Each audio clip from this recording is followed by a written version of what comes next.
ఇవాళ ఒక కొత్త కథతో మీ ముందరికి వచ్చేసాను.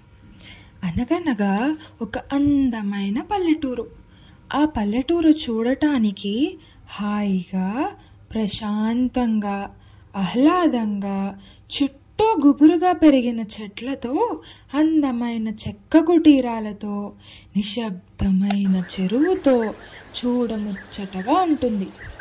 ఆ పల్లెటూరు చాలా ప్రశాంతంగా, ఎవరికీ తగువులు లేకుండా ఉంటుంది. ఆ పల్లెటూరికి దగ్గరలో గుబురుగా ఉన్న చెట్లతో ఒక అడవి ఉండేది.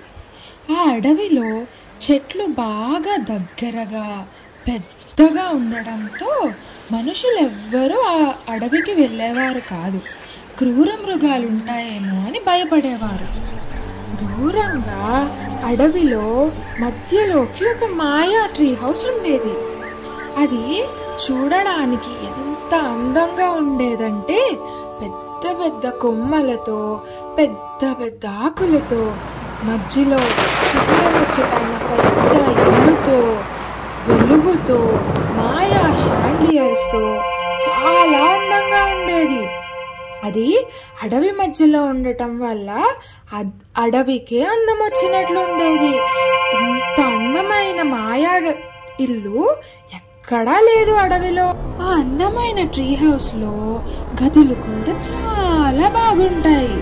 చెట్లు వేరు చుట్టూ అల్లుకున్న లివింగ్ రూమ్, దానికి ఆనుకునున్న children's bedroom, master bedroom, library, ఇలా చాలా రకరకాల లైట్ల వెలుగుతో బోల్డన్ని గదులు ఉన్నాయి.